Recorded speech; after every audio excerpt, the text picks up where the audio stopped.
I was told to live with a werewolf leader. But the truth is crazier than that. Chapter 31. A heart-to-heart in the Macy's dressing room. Macy's POV. Pizza's done. Cashier screams, jumping up from her seat and running towards the pizza parlor. I shake my head at the girl. Though I'm glad the pizza is finally done.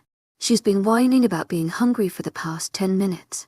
A minute later she comes in with the pizza box open, her nose practically pressed against a slice. "It's been so long," she says dramatically. I laugh as she sets the box on the table. When Marissa reaches for a piece, Cashew slaps her hand. "That's my piece." Marissa rolls her eyes and grabs the next piece. "I had to get out of the house today. I was afraid I could possibly go insane if I had to watch more daytime television, and I forced Bethany along with me. Cashier and Marissa offered to drive, and now we're settled in the food court eating pizza. Tammy is under what I'm calling house arrest. Trenton refuses to let her out of his sight. It makes me think that maybe we should have just told him when Tammy got fat. That way she wouldn't be doing anything anyways.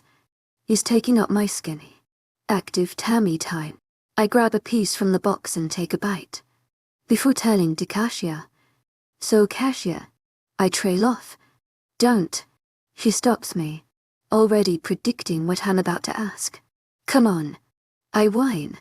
"I didn't talk with you walking on yours and Luke's make-out session just for you to hold out on all the details. I don't want to talk about it." She grumbles, crossing her arms over her chest, her half-eaten slice of pizza still hanging from her hand. The poor guy has been in Romeo mode ever since then, and she's skillfully ignoring him. Marissa informs me. "Seriously, he left a dozen roses on our doorstep, with a completely plagiarized poem. But it was really sweet. AWW. I gush." Cashier cringes. "It was way too cheesy for me. You lost points for that one." I roll my eyes. "You're so unromantic it's ridiculous. Be a stereotypical girl. Have a freaking The Notebook movie marathon and cry." "I laughed during that movie," she says indignantly. "She's heartless. You'll never get through to her," Marissa says, shaking her head at her twin. "I am not. I just don't like all that cheesy romance shit. Heartless. I will slap you," Cashier threatens. I notice Bethany's eyes widen a little at the sudden threat, and I have to laugh quietly. I might have been shocked too, if I wasn't already accustomed to the pair. "Do it," Marissa taunts. "I will. I'm waiting. Prepare yourself. Bring it." "Guys," I start to interject, but Cashier picks up a slice of pizza and slaps Marissa with it before I have the chance. Marissa gasps and returns the slap with one of her own, using her slice. I rub my temples as they start arguing, and I thought I was immature. Bethany, who had been quietly nibbling at her slice, is staring in horror at the scene, her cheeks red from embarrassment. I notice we've gained some unwanted attention, and my face heats up as well. "Would you to stop?" I hiss loudly, grabbing Cashier's wrist to stop her from slapping Marissa again. She stops and looks at me, and I fight the urge to smile at the sauce smeared across her cheeks. "Behave while I go get you to some napkins." I point my fingers at them warningly, and after glaring at each other, they nod. Bethany looks at me as if pleading for me not to leave her alone with them. I would compare leaving her alone with Marissa and Cashier to leaving her in a lion's cage with meat strapped to her. "Bethany, will you help me carry some drinks?" She nods in relief. "What do you guys want?" "Diet Coke," they say simultaneously. I nod in Bethany and I walk over to the stand. "Those two have done nothing but argue," she says exasperatedly. "Tell me about it." I mutter, pulling out as many napkins as I can hold from the dispenser. She orders our drinks, before leaning against the counter, looking at me with a mischievous glint in her eyes. Those two need some time apart.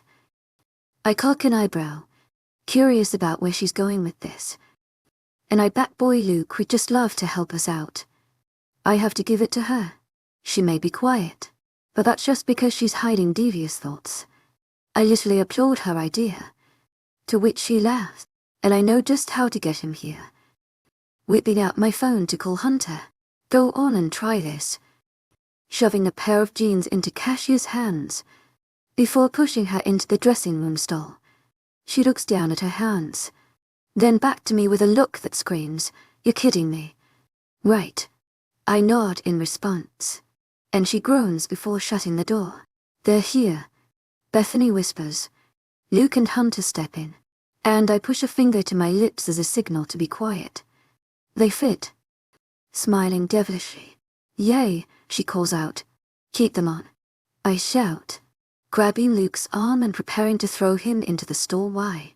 Without responding to her question, I throw open the door and ram Luke in there, before slamming the door again and pressing my back against it to keep her in. Hunter, Bethany, and Marissa all join me as Cassia starts yelling and banging on the door. "How could you do this to me?"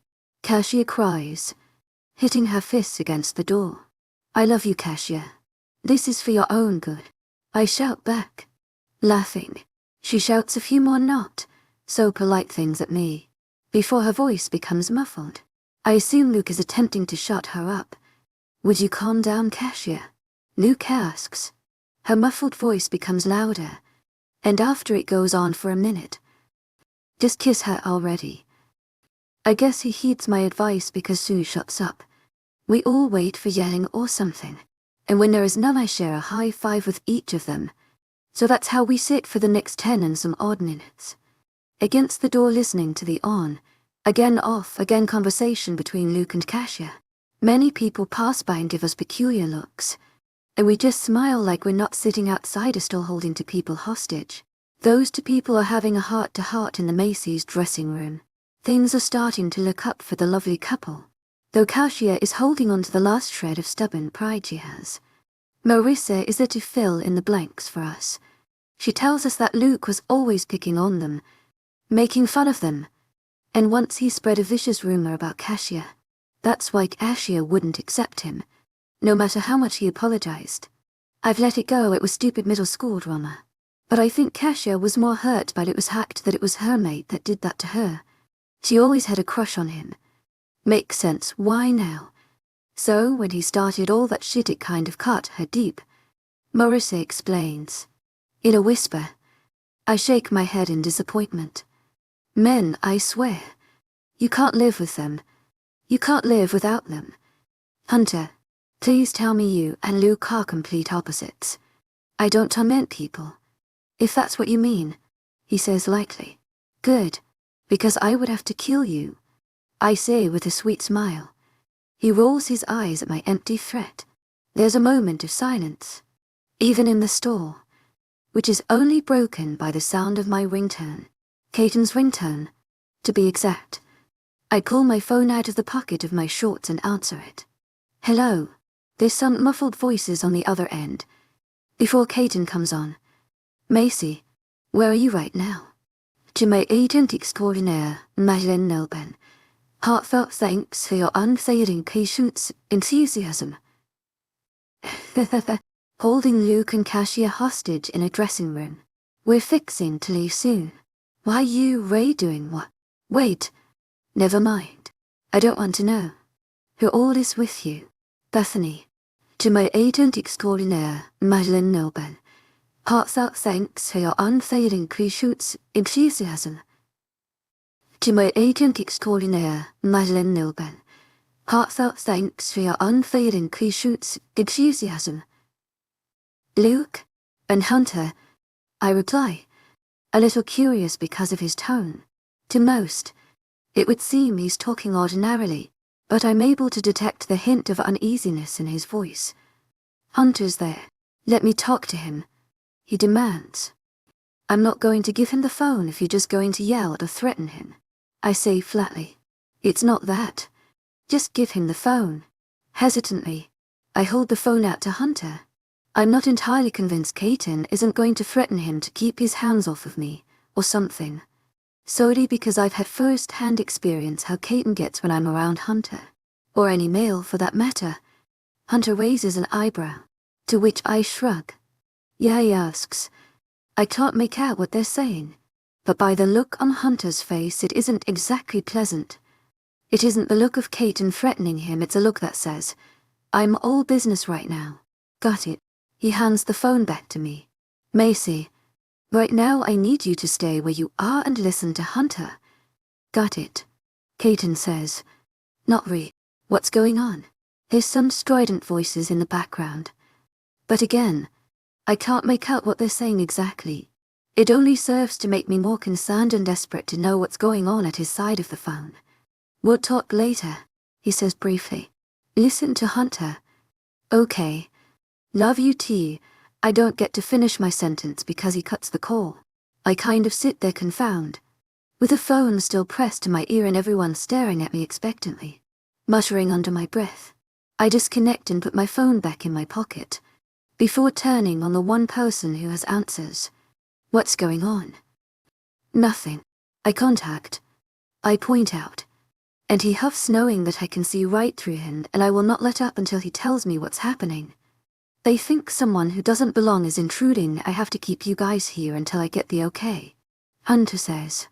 And by someone who doesn't belong, you mean? I have a pretty good idea. But Hunter confirms it when he mumbles midnight fire. Well, I thought that was over. So we have to stay here? Marissa asks. You Kasia? And Luke don't have to. Hunter says. No way in hell I'm leaving. Marissa says. Before she flattens out on her stomach and looks under the stall door. I'm going to tell the lovebirds. She crawls in from under the door. Oh God. Bethany cries suddenly, panic etched all over her face. Before I have a second to blink, she's on her feet and running out of the dressing room. Hunter and I exchange perplexed glances before we run our feet following her. What in the world has gotten into her? Bethany, I yell out, dodging around the people. I may not be the fastest runner, but I can sure maneuver. I don't run fast enough though because it's Hunter who catches Bethany. Only a few feet away from the exit of Macy's that leads to the parking lot. He literally picks her off the ground, but she doesn't stop trying to run. She starts lashing out, trying to get away. She must be pretty strong, because Hunter looks as if he's struggling to keep her hold. Bethany, what has gotten into you? I gasp, trying to catch my breath after that sprint across the store. She still struggles, and it takes me shaking her shoulders for her to stop. I eye theirs, she stutters, before attempting to compose herself. I need to find Carter. That's what she's freaking out about. To my agent extraordinaire, Lycan Love, heartfelt thanks for your unfailing patience, enthusiasm. I mean, I'm worried about Kate and I always am during things like this, but I'm not about to run out of the mall like some crazy chick. When he specifically told me to stay put, just to get to him, I know he can handle himself. Just like Carter can. Bethany, calm down. He's going to be fine. She shakes her head frantically. I need him. Bethany, they're not even sure anyone is actually here. It's just taking precautions. He's blocking me out. I have to know he's okay. I look to Hunter to explain that to me. It means he's blocking out his mind so no one can link him. He explains. I nod in understanding, before putting my hands firmly on Bethany's shoulders and looking her straight in the eye. Be fine. I stress each word. After staring at me for a moment, she hesitantly nods, taking in a deep breath. I smile in assurance, before removing my hands. You can put me down, she says shyly to Hunter, who chuckles before putting her back on her feet.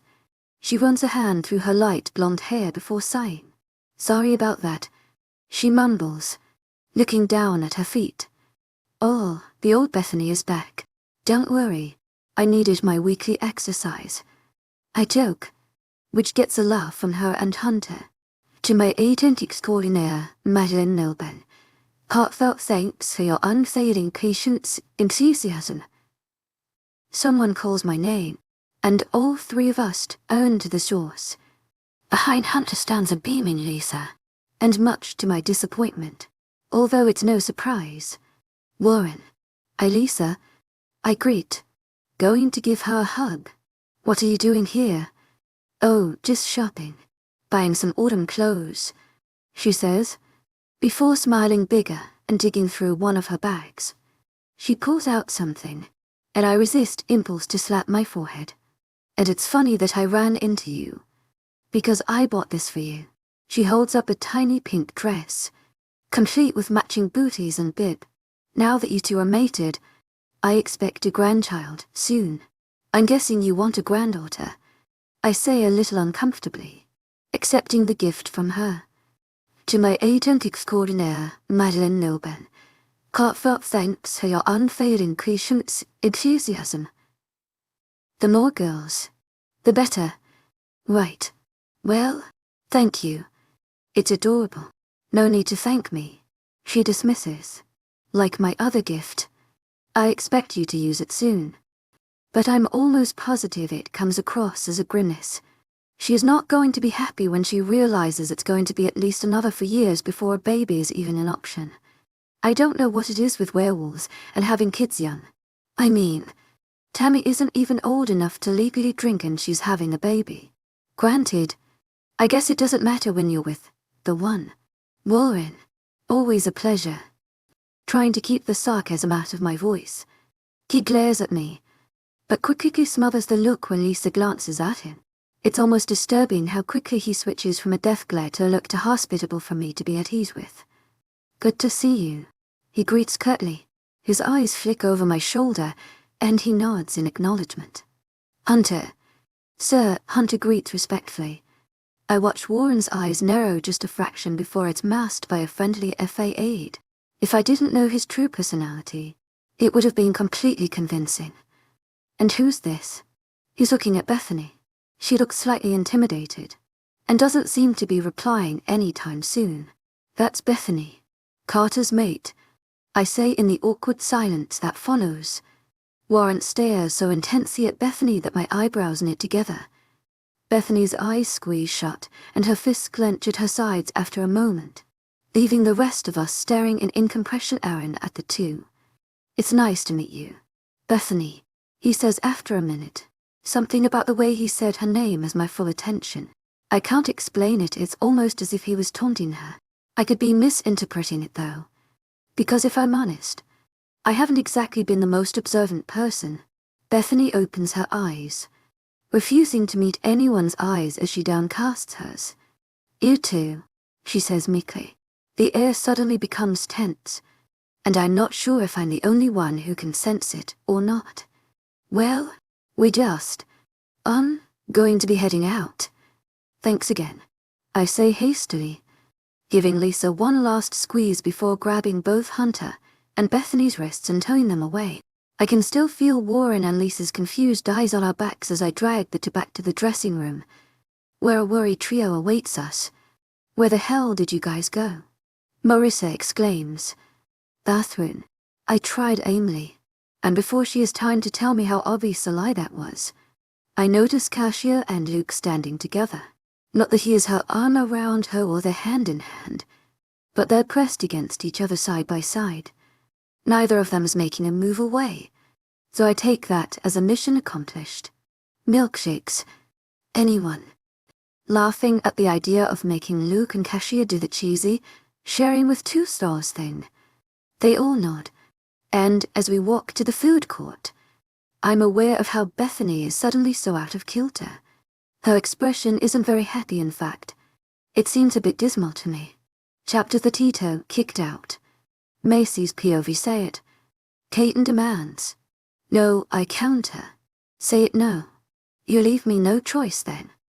And before I can even blink, he jumps on the bed, grabs my sides, and from then on out is merciless. I scream out, before the traitorous laughter sounds out. Why is it that we laugh when we're tickled? When we do anything but enjoy it? Please stop. I gasp. Say it. He commands, a smile on his face. Never, I shout stubbornly. I've known eventually that my dog strokes would result in some sort of payback, but I never thought it would be this cruel. Caton had just gotten out of the shower 5 minutes ago, and I made a comment about a wet dog smell. There are few things in this world that I hate more than being tickled. If I want to stop this inhumane punishment, I have to eat my own words. My stubborn side isn't allowing that. He doesn't stop tickling me. And by this point I can feel tears running down my face from laughing so much.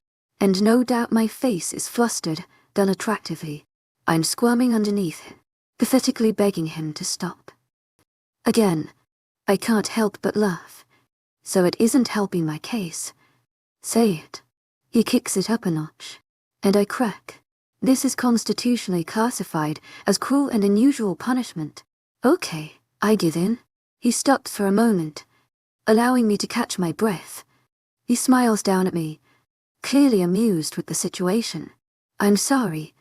You don't smell like a wet dog. I apologize. And I love you. I'll take that. Using the pad of his thumb to wipe all the water from under my eyes. I hope you're happy with yourself. Pushing him away from me in mock anger. I am. I roll my eyes, standing up and attempting to run my fingers through my knotty hair. I don't understand how my hair tangles so easily, but it's very annoying. Do you have anything to do today? Giving up on my hair. Meeting soon. He answers simply. It shouldn't take too long though. It's about that thing that happened yesterday. You know, the thing you refused to tell me about. Yes, he answers, obviously not planning on telling me anytime soon. I don't need him to tell me though. I already know. But he doesn't know that. And I don't like that he is withholding things from me. I jump back onto the bed, landing on my knees right next to him. Can I come? Can't stay away from me. Can you? Smirking. No, I answer mentally. But say, I try my hardest to. His smirk fades and I laugh. I'm kidding you, dork. So, can I? I don't give him any time to say no as I wrap my arms around his neck and look at him with the puppy dog face. It's hysterical how easy it is to get my way with that look. Fine. He sighs yay. To my agent extraordinaire, Lycan Love, heartfelt thanks for your unfailing patience, enthusiasm. Kissing his cheek before releasing my hold around his neck. Now can you tell me what the meeting is about? Well, I guess you'll find out soon enough. To my agent extraordinaire, Lycan Love, heartfelt thanks for your unfailing patience, enthusiasm. Now he's just not telling me because he knows it's driving me crazy. I caught how nosy I am. Whether or not it's any of my business. Which now, technically it is, I have to know. Dropping the subject for now, I fall back onto the pillows, staring up at the ceiling. My mind drifts back to yesterday. We had to remain at the mall for about another 2 hours after the call. And in that time things were just a little strained. Cassia and Luke were attempting to act normal, but there was a bit of awkwardness between the two. Marissa kind of just at the hunter and I were the only ones who weren't completely out of character. And then there was Bethany. I'm actually worried about her. After flipping out over Carter, then the whole mystery thing between her and Warren, she completely shut out. She didn't say another word. She was just. To my agent extraordinaire, Lycan Love, heartfelt thanks for your unfailing patience, enthusiasm. Physically, I'm not sure if she was mentally with us. I'm going to have to ask her about it today. After this meeting, of course. Caton waves his hand in front of my face, making me realize I was completely zoned out. I blink a few times, before looking up to Caton, who is hovering over me with an almost concerned look on his face. Did you hear anything I just said? No, I didn't. I admit. To my agent extraordinaire, Lycan Love, heartfelt thanks for your unfailing patience, enthusiasm. Get dressed because the meeting starts soon. Right. I comply. Heading towards the closet, Caton follows me in, watching me from the doorway as I grab her and am shirt and pants. What were you thinking about? Bethany. There isn't any point in hiding my thoughts from him. He can tell when I'm lying, and I have no reason to hide it anyways. Besides, maybe Carter has said something to him about Bethany. Has Carter said anything about her lately? He shrugs. Not really. He's mentioned not getting much sleep because she's always waking up in the middle of the night screaming. I stop what I'm doing for a second to look at him. That's terrible. Does he know why? He shakes his head. She won't tell him. Can't you guys like tap into each other's heads or something? Not if the other person is blocking you out. He explains. Only an alpha or Luna can get into anyone's head. Not mine. I gloat with a smug smile. Resuming gathering my outfit for the day. Now I definitely have to have a talk with her. There must be something seriously wrong if she's waking up screaming. Either she has some very intense nightmares, or something is haunting her. With what I know, my guess would be on the latter. I sit back in the chair, just admiring Caton as he works. The way he can just flip a switch and instantly have an entirely new attitude amazes me. The Caton that was just tickling me upstairs and smiling has been replaced by an all business. Emotional's his man. Not that I didn't know that side of him existed. It is alpha attitude, I suppose. But it's just strange to see him in action. I still find it completely attractive, and I don't know why. But I love the fact that there's a side of him that's for my eyes only. Everyone else sees the brooding alpha side, while I get to see the more gentle and loving Caton. Though I do enjoy admiring him. It gets a bit boring after a while, and since I pretty much have nothing to do in here, I decide to make some use of my time and tackle the various documents he had thrown off to the side.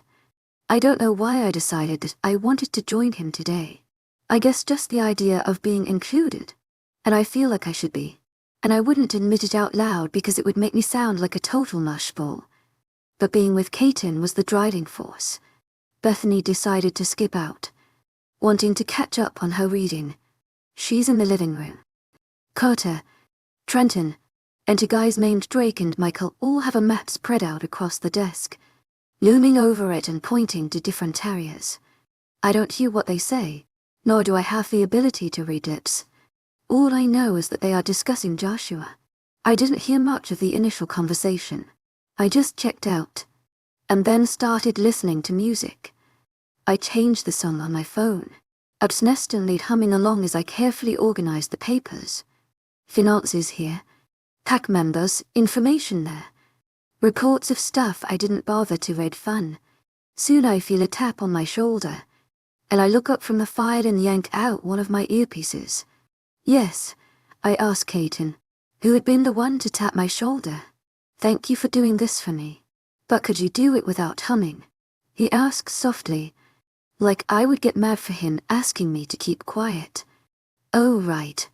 Sorry, I say to him, and then look over to the others.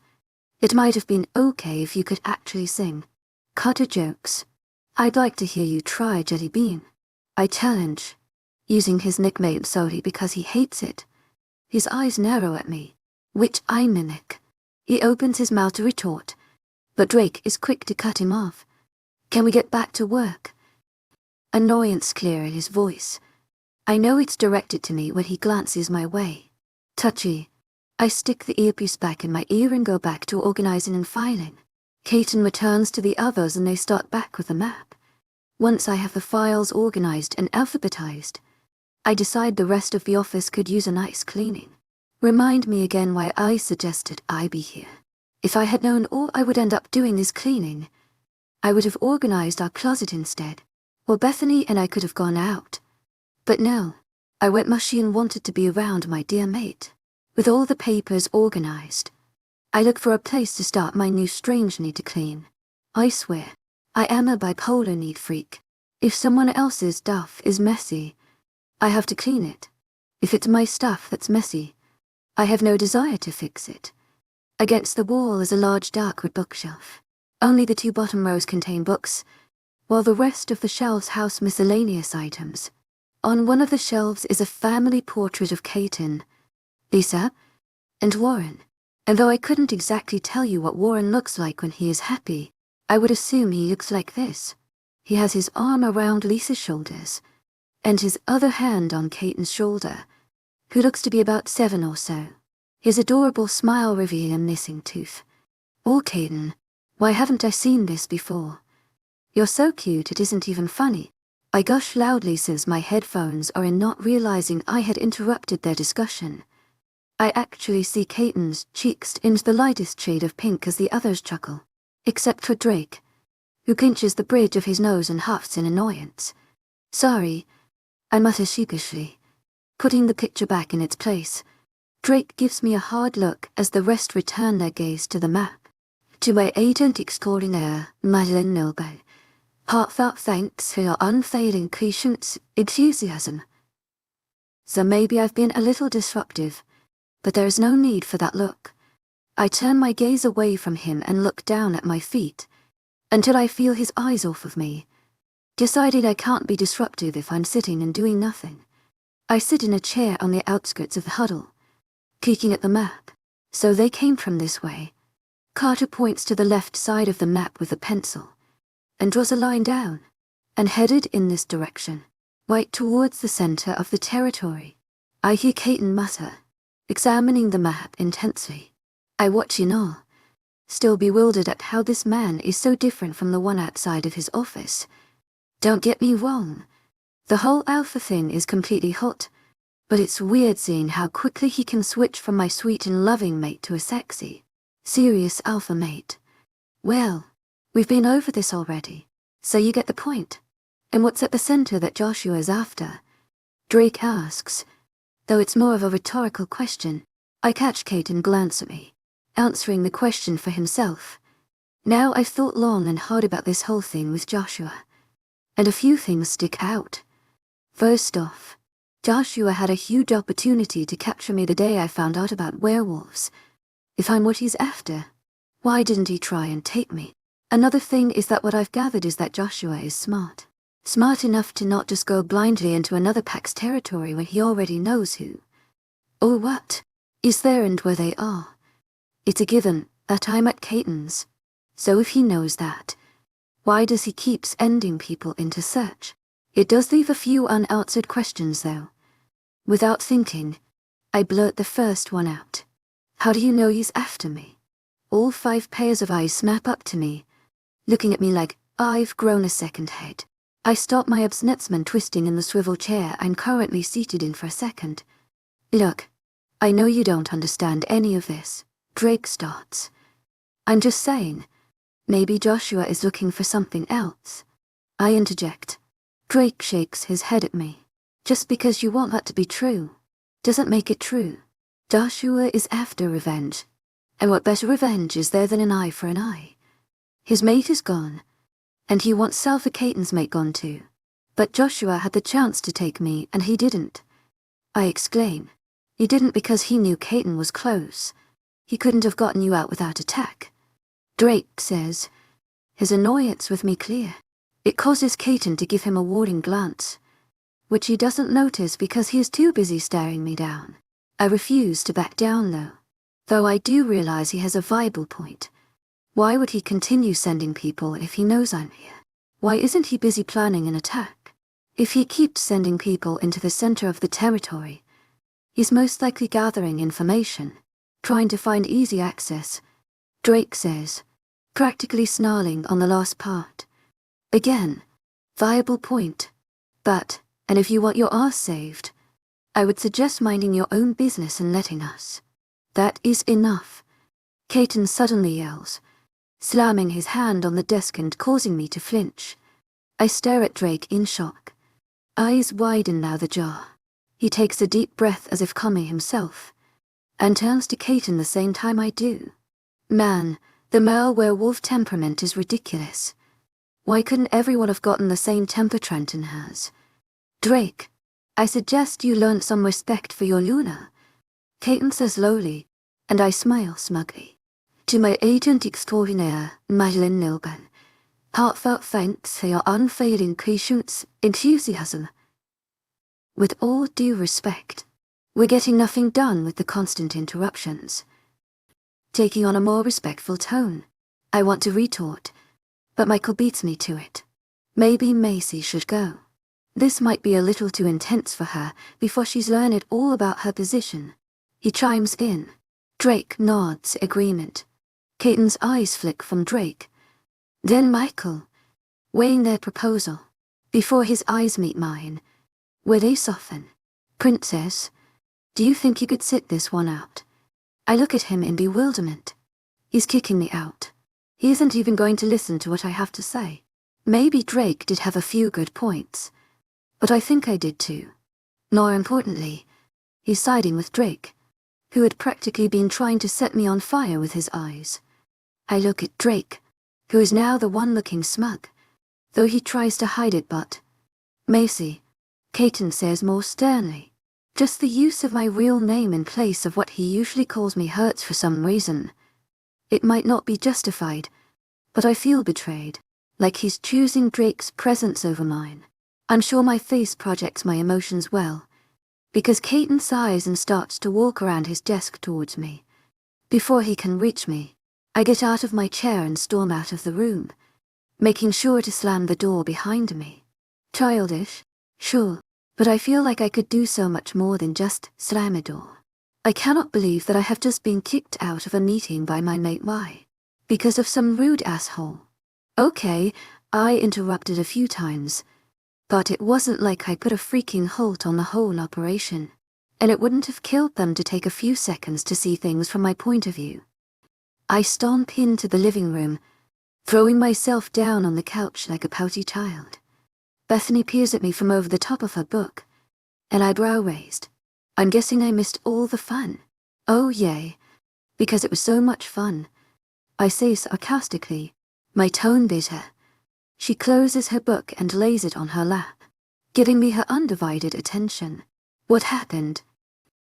Before going through the whole thing, leaving nothing out, she lets me rant and complain, never once saying a word. See, would it have killed them to do that? And that's my sad story. Would I think it was wrong for them to kick you out? I nod in agreement, and they were pretty quick to shoot down my points. I mean, I know I don't know much about werewolves, and Drake knows a lot more, and I guess he could be right. I trail off, realizing that maybe my anger isn't completely justified. Maybe they're just doing what's best. No, I'm going to stay pissed. Don't let Drake get to you. Who knows? Maybe he's wrong, Bethany says. And if it helps any, I see where you're coming from. Who knows what's going through Joshua's head? Speaking of things going through people's heads, remembering that I was going to ask her about some things when I got the chance to, I tuck my anger at Drake and Caton away for now, reserving it for later. Do you want to tell me what that was yesterday? What? She plays dumb, looking down at her hands. The thing between you and Warren. You can tell me. I promise I won't tell anyone or judge you. It might sound crazy, but for the briefest second I wondered if there was something going on between Bethany and Warren, as in she was the one he was cheating on Lisa with. I couldn't even find it to hold an ounce of truth though. That's just not Bethany. She loves Carter more than anything, evident by her freak out over his safety. She searches my eyes for something, her internal conflict evident through her green eyes.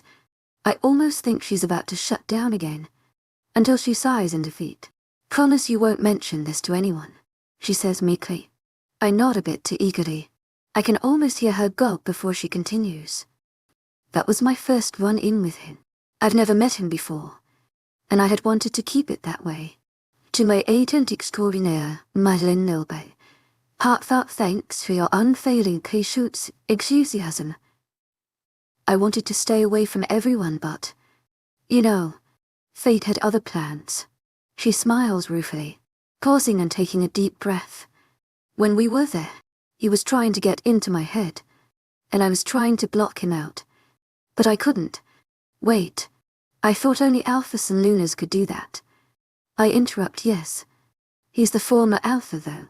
Someone never really stops being an alpha, they just pass the title and ruling position down. After their time is up, they still get all the perks of being the alpha. They just don't get to run the pack. So yes, he was able to get in and read my thoughts. I nod in understanding, motioning with my hands for her to continue. I'm completely immersed, hundreds of questions buzzing around in my head. I decide to hold them back until she's finished. He's only able to read present thoughts, and at the time I was thinking about, she cuts herself off. I don't press her to continue, knowing that she would tell me if she wanted to. What I'm sure she's done. I ask my first question. What exactly was he looking for? You said that was the first time you had met him. So what reason did he have to get inside your head? That's the problem. I have no idea. That there are just some things I don't want anyone to know. I'm about to ask another question, when she makes a subtle swipe across her neck with her hand. Looking behind me, I turn around to see everyone coming into the living room. Time to pull the anger back out. Chapter 33, Poetic Justice Macy's POV. The strain in the area that came with their appearance was obvious to everyone. You could tell by the look on their faces. Most of it was due to the fact that I'm glaring at both Drake and Caton, and everyone notices it. Drake was studiously avoiding my gaze, settling for scanning his eyes around the room as if he hadn't probably seen it hundreds of times. However, keeps his eyes on me, a look of guilt that he tries to mask on his face. This silence, which no one seems to be ready to break. After an extensive glare at all of them, I huff and turn to Bethany, choosing to ignore them. Caton and Drake. Carter casually slides past all of them, going to take the space between Bethany and I. If I weren't pissed, I would have smiled at the way Bethany's face lit up when Carter sat down and put his arm around her shoulders. But I am. Therefore I didn't. I just sort of mentally awed, while keeping that pissed off look on my face. You missed a good meeting, Macy, Carter says, causing me to frown. Not my fault, I say bitterly. Oh right. You got kicked out by Caton. And I know his words aren't to taunt me. They're to taunt Caton.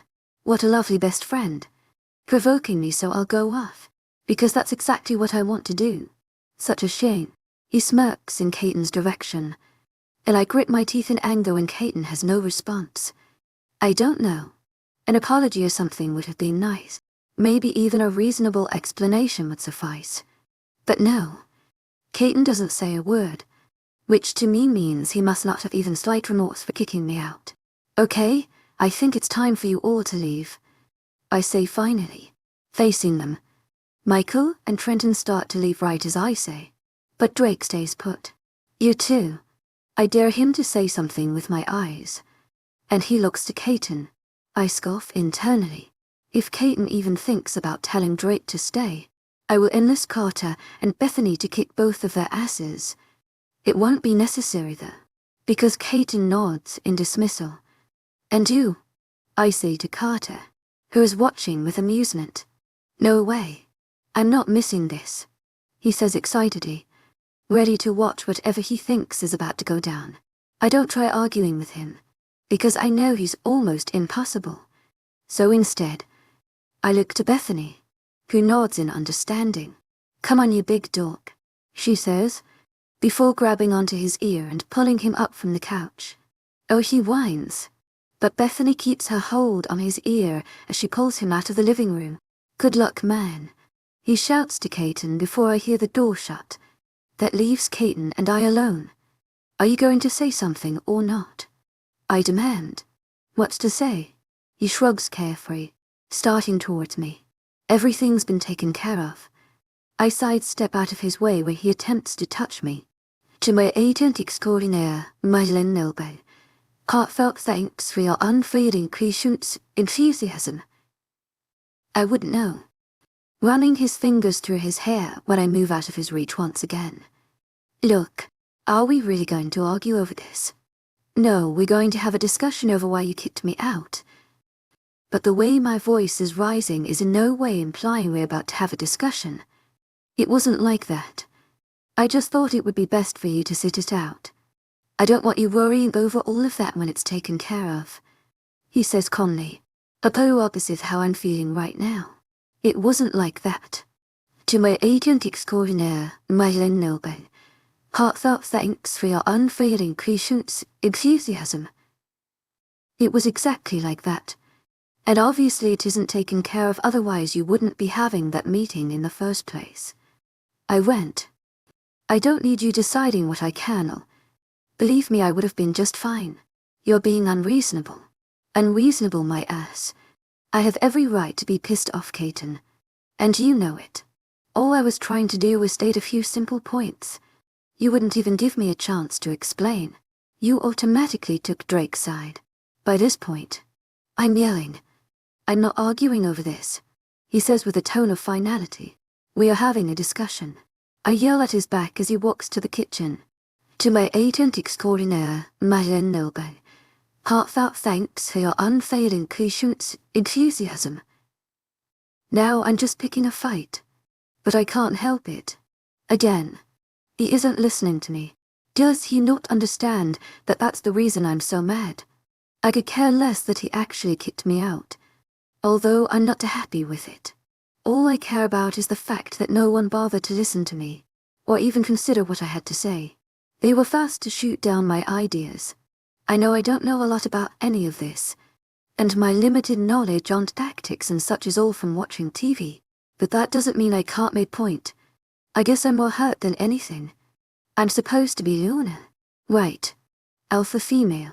And yet I can't even help with something that has plenty to do with me.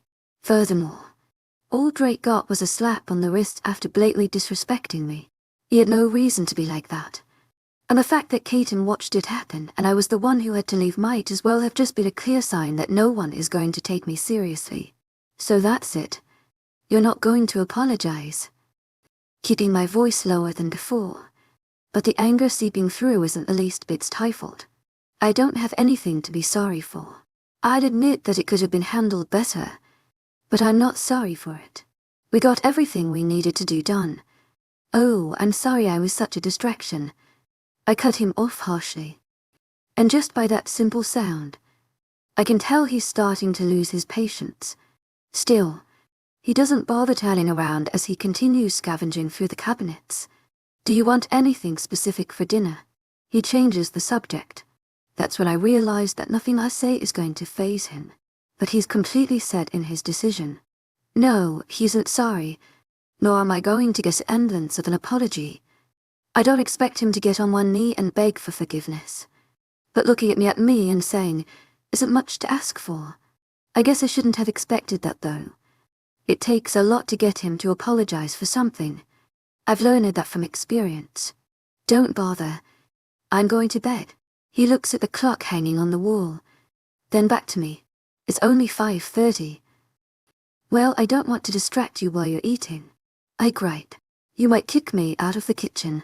His jaw clenches at my admittedly immature behavior. I don't stick around much longer though. I walk out and head straight for our room, which I've just decided is only mine for the night. Kaiten's POV, I don't know why I thought everything would be hunky. Dory after the meeting. Her storming out of the room should have been an indication, but I figured she just needed a minute to cool down. I didn't think that in the hour after she left, she would remain pissed off. I guess some sort of altercation was inevitable, no matter how much I tried to dismiss it.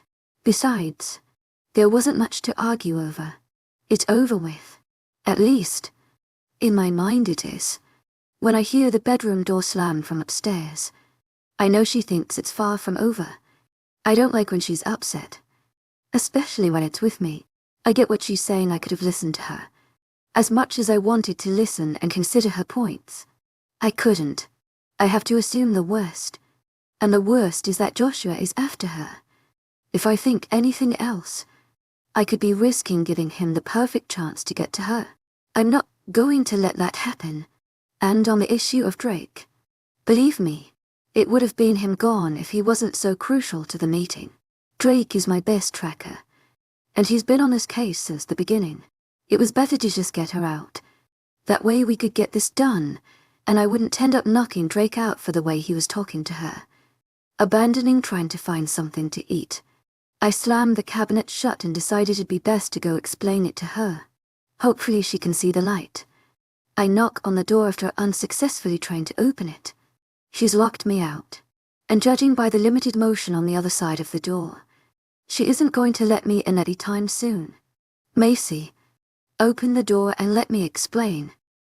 No, she shouts back. I groan, a sense of deja-vu hitting me. Are we really going through this again?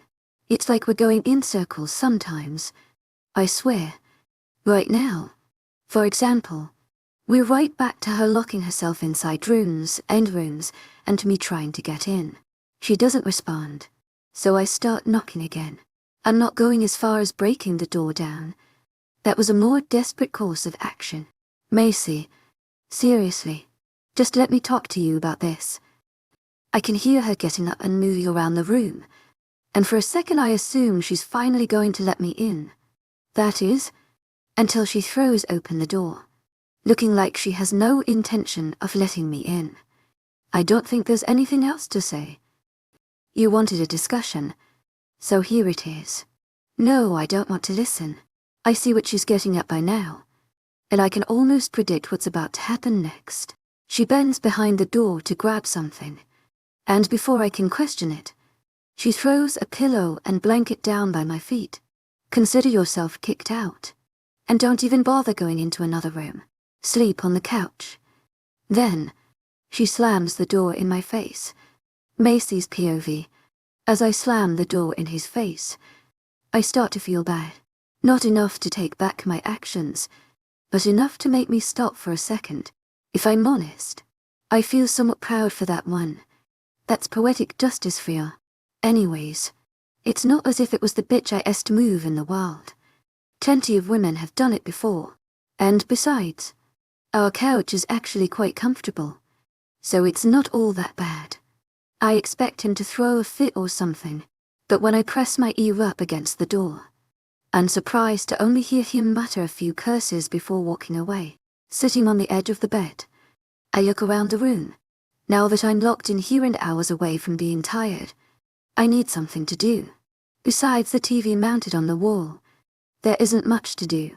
My eyes land on the closet door, and it's like some big internal debate as to whether or not I actually want to fix it up. With nothing better to do, I turn the TV onto the music video channel and head towards the closet with a sigh. It's 10 o'clock when I finally feel like I can go to sleep, with my hair still damp from the shower I took. I slip one of Caitlin's shirts over my head and pull back the covers, laying down in the middle of the bed and spreading my arms out to enjoy the space. I would say that I enjoy having the entire bed to myself, but I don't. It feels too empty without Caitlin, and makes me feel sort of lonely. It only feels worse because I know he's just a few steps away. I stare at nothing, my mind obsessively playing with my necklace, my thumb running over the surface and feeling the patterns of the engravings. I have to stop when I start feeling guilty again. Don't get me wrong, I'm still fit to be tied, but not as much as before. Especially with this ridiculous guilty feeling. Ugh, why am I feeling guilty? It's not like I'm doing anything terrible to him. I could have left him with nothing to use but those tiny couch pillows and throw blanket. I was nice enough to give him some materials. I close my eyes, trying my best to fall asleep. When I can't, I conclude that the light from the TV is what's keeping me awake, so I switch it off. That's how I lay for the next who knows how long. My eyes closed, a feeling of fatigue present, but insomnia rearing its ugly head. I realize that it's somewhat pathetic that I can't fall asleep without Caitlin, but I suppose that's what happens when you're mates. Before, when we weren't fully mated, I would have been just fine now. I can't even make him sleep somewhere else when I'm pissed without me losing sleep. Deciding I have to get over it if I want any sleep tonight. I grab the cover off the bed and wrap it around myself. It's a little chilly in here tonight, and I'm only in a pair of pajama shorts that are almost as small as Caitlin's shirt. I unlock the door and quietly head down the hallway and down the steps to the living room. Once there, I find out that only one who can't sleep. Caitlin is lying on the couch, one hand behind his head, staring blankly at the ceiling. I feel bad once again when I realize the blanket I gave him barely covers him, but I find it a little funny he actually took the couch like I said. Maybe I should have taken his height into consideration. He barely fits on the couch. Yes, the guilt is practically thriving within me now. It's odd that neither of us can sleep without each other. I say aloud. His eyes snap to mine, with what I can assume is surprise in them. He must have been zoned out if he didn't hear me coming. My footfalls aren't exactly the quietest. His eyes returning to the ceiling, pulling the cover tighter around me. I sit down on the arm of the couch next to his head. Well, I really want to go to sleep. So would I. He doesn't sound mad, but I can tell he isn't exactly happy. What do I expect though? If he made me sleep on the couch, I would be pissed too. I grab his hand and stand up, giving it a tug. Come on, let's go to bed. He doesn't budge, and I start to think that he's actually mad at me until he pulls me forward, causing me to fall on top of him. I look up to see him grinning at me, relieving me. You came quicker than I thought you would. At that, I scowl slightly. Am I predictable? Or does he just know me really well? That explains why he went off without a fight, though he knew I wouldn't last very long. Indecision. You're staying on the couch, I announce, and you're going to be really uncomfortable because I'm not going back upstairs if I'm just going to be staring at a wall until the morning. I wedge myself between him and the back of the couch, pulling the covers off of me and laying it over the both of us. I can feel him laugh quietly behind me, as well as feel it vibrate through his chest, which is pressed against my back. Once we're both settled in as comfortably as we're going to get, I feel my eyes drooping immediately as his arm wraps around my stomach and holds me against him. His breath fans the back of my neck lightly, and I sigh in content. It seems that just his touch alone is enough to cure my insomnia, because I feel sleep pulling me in almost immediately.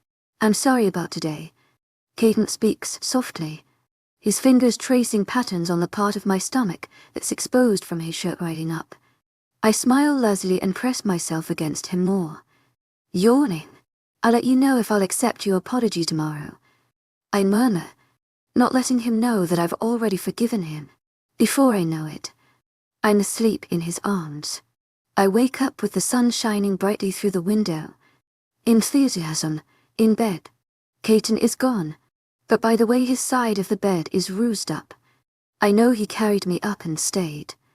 I would have slept longer, but once Seiji and the sound of my phone ringing off the hook is why I woke up.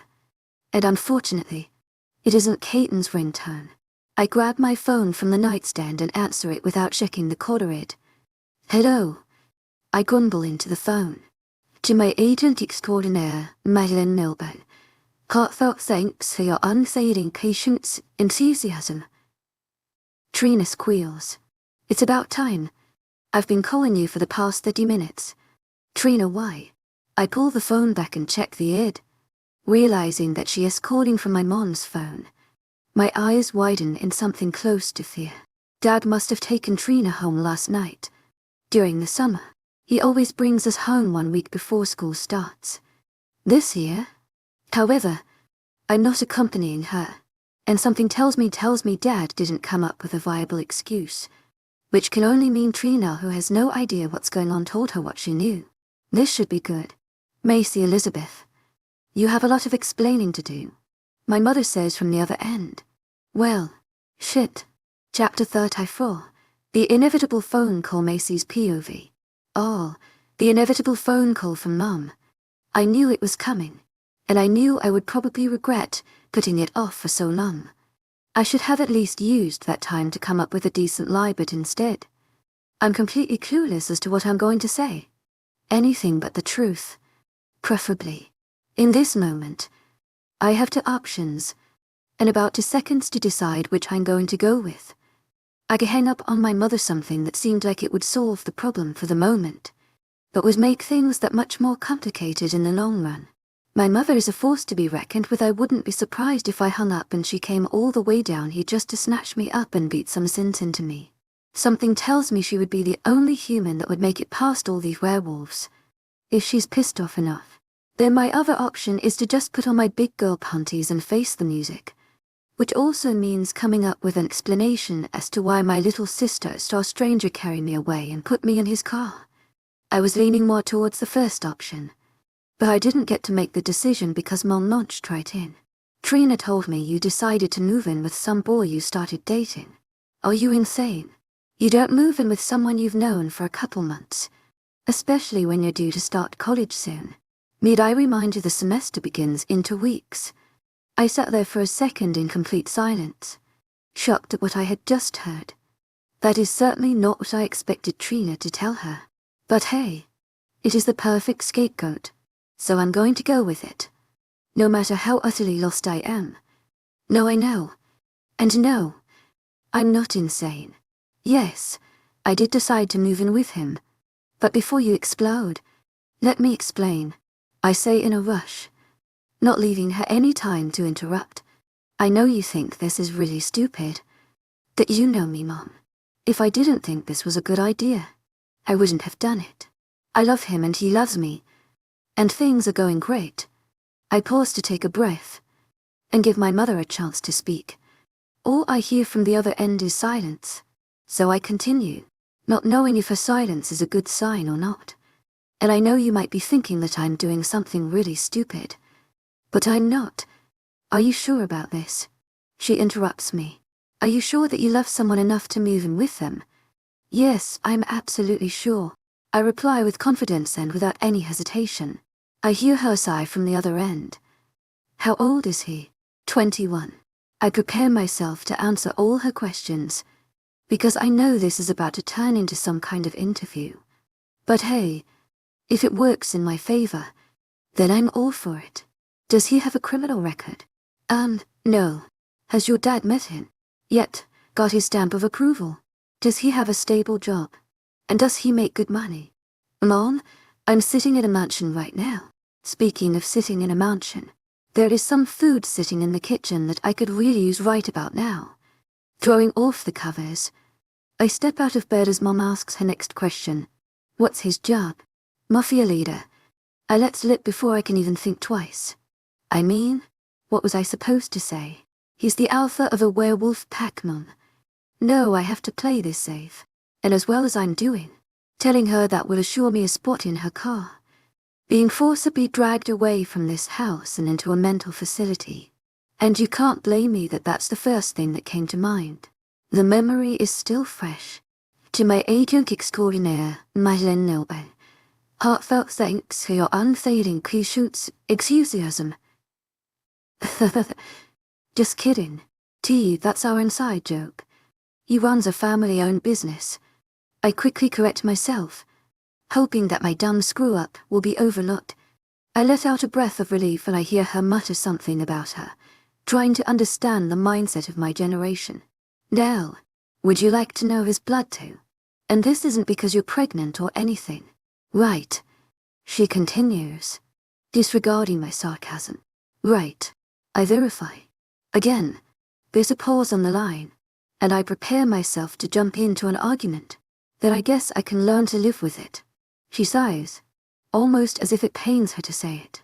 Look, I know you're my mom and all, but I'm 19. I'm legally an adult, which means you can't be making my decisions for me. I almost yell. I understand. And whether you like it or not, I'm staying down here with Kaiten. Okay, we're in love. I know you probably expect this relationship to crumble. But I'm positive it won't, and I'm going to stop talking now because you're being completely reasonable. The last part of my statement coming out in a tone of disbelief. I hear her softly laugh. You say that like I'm the most unreasonable parent in the world. I can just picture her giving me one of her infamous looks on the other end. Now that you got all that off your chest, let me just say something. She starts, her voice completely serious. The only reason I'm allowing this is because you seem pretty sure of yourself. I personally think you're jumping into this too fast. But that's just me, and no offense to you or Kaiten. But I'm going to be honest and say that yes, I do half expect this relationship to fall through. If it doesn't, then good for you too. But both of you are still young, and relationships these days about as long as it's e-commercial. I want to say something, but I know not to interject when she's on a roll. I'm willing to bet that part of her views on relationships is influenced by how crummy her and Dad's relationship was. And even though I love both of them, I know what Kaiten I have is much stronger than whatever they had. Plus, you know, soulmate, I start to feel a little giddy about the direction this conversation is heading. While I grab a bowl from the kitchen cabinets to make myself some cereal, I realize I'm not the only one here. I almost drop everything in my hands from surprise. But just remember that when this doesn't work, if this doesn't work, I correct her, giving Bethany a playful glare since she was the one who startled me. She smiles. Right. If this doesn't work, just know that you're welcome home anytime. A weight is suddenly lifted off my shoulders, knowing that she isn't going to force me her. For once, things are working in my favor, and I couldn't be happier that she's okay with it. I mean, I know she's expecting it to fail, but at least she's giving me a chance to prove that it won't.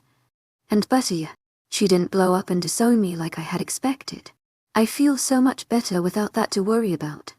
I know I've been pushing the issue to the back of my mind for some time now, but it's always been there, nagging at me. Jeez, I could have saved myself a lot of trouble if I would have done this sooner. You're the best. I almost squeal, before shoving a spoonful of cereal in my mouth. Bethany mouths, "Who is it?" from across me, and I mouth back my mum. She nods, before turning her attention back to her phone. "But don't think this means you're getting out of going to school," she says in her motherly tone. "Trust me, I know. I'm going to talk to Kaiten about it later." I reply through a mouthful of Captain Crunch. "Even though I can't see you, it doesn't mean you shouldn't talk with your mouth full." To my agent extraordinaire, Lycan Love Tales, thanks for your unfailing patience, enthusiasm. He mutters. "So anything else you would like to question?" "No, but I do have one condition." To my agent extraordinaire, Lycan Love, heartfelt thanks for your unfailing patience, enthusiasm. "Shoot. I want you to come up here this weekend. Come get your stuff and whatnot, and give me a proper goodbye. I think it can be arranged. Something tells me that this isn't over, despite how breezy my mom is being over it. I have a sneaking suspicion that she's going to try and convince me to stay. I have nothing to worry about though. No matter what she could say would convince me to leave Kaiten. Good. I'll talk to you later. Love you. Love you to Mom." I hang up, and before I know it I'm back on my feet doing some sort of weird happy jumping dance thing. "Can I ask why you're so happy?" Bethany asks in amusement. Everything went better than expected. Doing the arm wave as part of my dance, Bethany laughs at me. I just have to convince Kaiten to let me leave for the weekend. With that said, I stop dancing and slump back into my seat. There's no way Kaiten is going to let me leave for the entire weekend with everything going on with Joshua.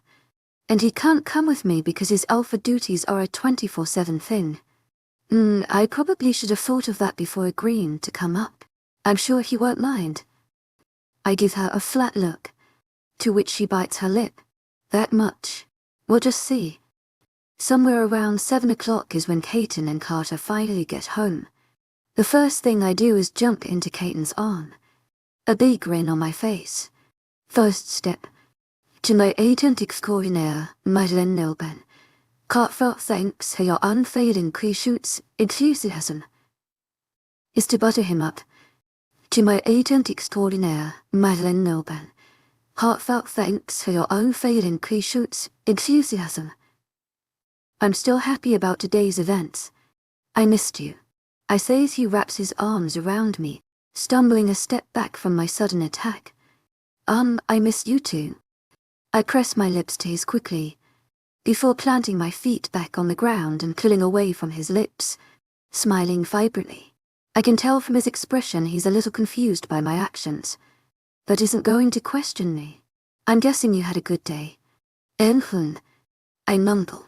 "Wow, you just keep getting better looking, don't you?